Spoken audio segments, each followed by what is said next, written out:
हाल ही में विश्व प्राथमिक चिकित्सा दिवस 2025 कब मनाया गया है? ऑप्शन ए 14 सितंबर, ऑप्शन बी 13 सितंबर, ऑप्शन सी 12 सितंबर, ऑप्शन डी 11 सितंबर। Correct answer explanation. विश्व प्राथमिक चिकित्सा दिवस हर साल सितंबर के दूसरे शनिवार को मनाया जाता है। इस वर्ष ये 13 सितंबर को मनाया जा रहा है। विश्व प्राथमिक चिकित्सा दिवस 2025 का विषय प्राथमिक चिकित्सा और जलवायु परिवर्तन है। ये दिवस गंभीर परिस्थितियों में चोटों को रोकने और जान बचाने के लिए प्राथमिक चिकित्सा प्रशिक्षण प्रदान करने के लिए मनाया जाता है। विश्व प्राथमिक चिकित्सा दिवस पहली बार वर्ष 2000 में अंतर्राष्ट्रीय रेड क्रॉस और रेड क्रिसेंट सोसाइटीज फेडरेशन द्वारा मनाया गया था। किसी मरीज को दिए जाने वाले पहले उपचार को प्राथमिक चिकित्सा कहा जाता है। हर साल समय पर प्राथमिक चिकित्सा न मिलने के कारण कई लोगों और जानवरों की मौत हो जाती है। पीड़ित की जान बचाने में प्राथमिक चिकित्सा महत्वपूर्ण भूमिका निभाती है। हाल ही में भारत ने किस देश में आभूषण प्रदर्शनी ACJX 2025 का आयोजन किया है? Option A UAE, option B Qatar, option C Saudi Arabia, option D Kuwait. Correct answer explanation. Bharat ने जेद्दा में सऊदी अरब आभूषण प्रदर्शनी ACJX 2025 का आयोजन किया है। ACJX 2025 का उद्देश्य सऊदी अरब के साथ व्यापारिक संबंधों को बढ़ावा देना और खाड़ी सहयोग परिषद GCC तथा वैश्विक बाजारों में भारत की पहुंच का विस्तार करना है।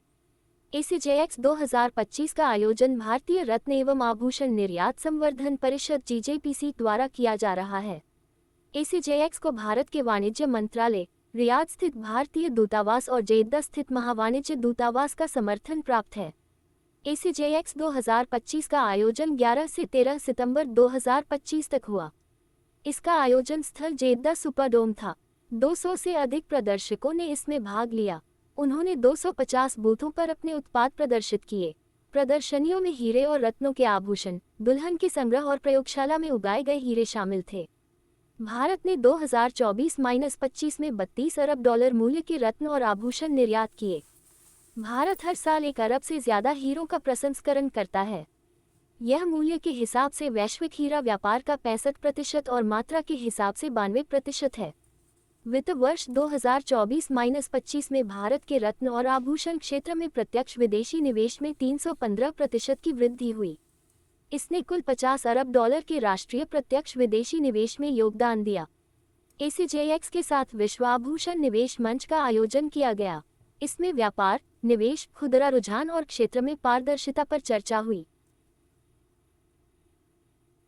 हाल ही में हिंदी दिवस 2025 कब मनाया गया है? ऑप्शन ए 11 सितंबर, ऑप्शन बी 12 सितंबर, ऑप्शन सी 13 सितंबर, ऑप्शन डी 14 सितंबर।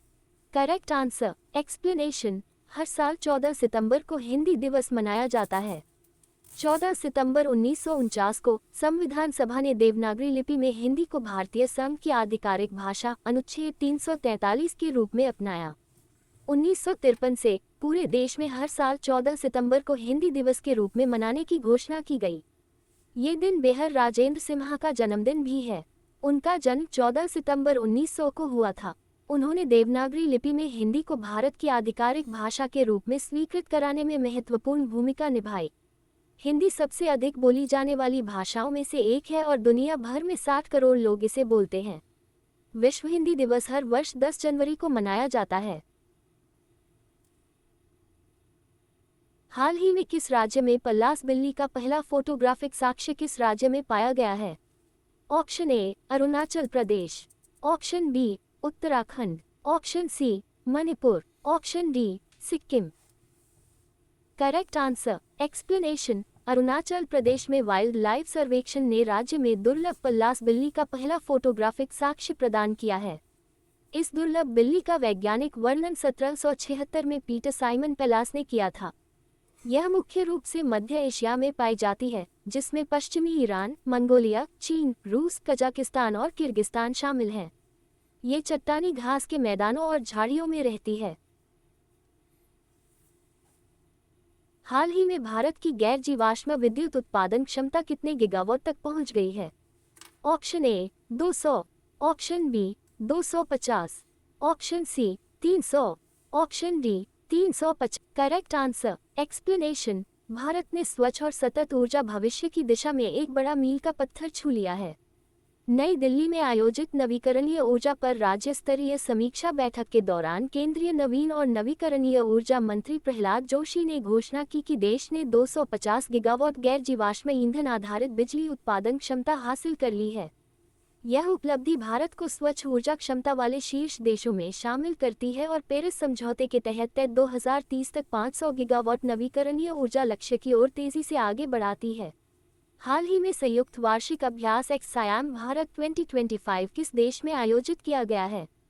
Option A Singapore, option B Indonesia, option C Thailand, option D Malaysia. Correct answer. Explanation. वार्षिक संयुक्त अभ्यास एक्सआईएम भारत 2025 8 से 11 सितंबर तक थाईलैंड के पटाया में आयोजित किया गया। इसमें भारतीय वायुसेना और रॉयल थाई वायुसेना ने मानवीय सहायता और आपदा राहत HADR पर फोकस किया। दोनों देशों की सेनाओं ने ज्ञान और तकनीक साझा की, जिससे आपसी तालमेल और रणनीतिक संबंध मजबूत हुए। हाल ही में किस देश ने दुनिया की पहली AI जनरेटेड सरकार मंत्री नियुक्त किया है? Option A Japan, option B Malaysia, option C Azerbaijan, option D Albania. Correct answer. Explanation. Albania दुनिया का पहला देश है जिसने डियला नाम की AI मंत्री नियुक्त की है। ये पूरी तरह आर्टिफिशियल इंटेलिजेंस AI से संचालित वर्चुअल अधिकारी है, इंसान नहीं।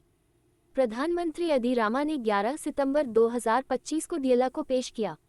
डियला का काम सरकारी खरीद की निगरानी और भ्रष्टाचार कम करना है।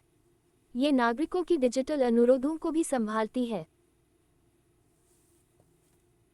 हाल ही में किस देश के पूर्व राष्ट्रपति जय बोल्सोनारो को 27 वर्ष की कारावास की सजा सुनाई गई है?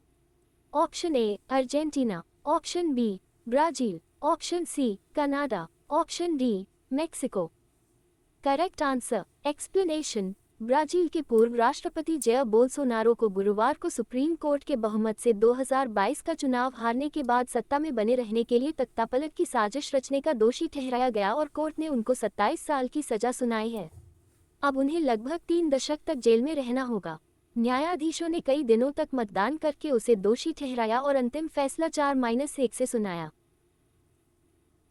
हाल ही में भारत ने किस देश में आयोजित कोस्ट गार्ड ग्लोबल समिट में भाग लिया है? Option A Italy, option B America, option C Brazil, option D Spain. Correct answer. Explanation. Bharat ने 11-12 सितंबर 2025 को रोम, इटली में आयोजित चौथे तटरक्षक वैश्विक शिखर सम्मेलन CGGS में सक्रिय रूप से भाग लेकर वैश्विक समुद्री शासन में अपनी बढ़ती भूमिका की पुष्टि की है। महानिदेशक परमेश शिवमणि के नेतृत्व में भारतीय तटरक्षक बल ICG के 2 सदस्यीय प्रतिनिधिमंडल ने समुद्री सुरक्षा में भारत की विशेषज्ञता का प्रदर्शन किया और साथ ही 2027 में 5वें CGGS की मेजबानी के लिए भारत की बोली की घोषणा की। इस शिखर सम्मेलन में 115 देशों और अंतर्राष्ट्रीय संगठनों के प्रतिनिधियों ने भाग लिया, जिससे ये तटरक्षकों और समुद्री कानून प्रवर्तन एजेंसियों के लिए सबसे समावेशी वैश्विक मंचों में से एक बन गया। हाल ही में किस राज्य के पूर्व मुख्यमंत्री डी लापान का निधन हुआ है? Option A Assam, option B Manipur, option C Meghalaya, option D Sikkim.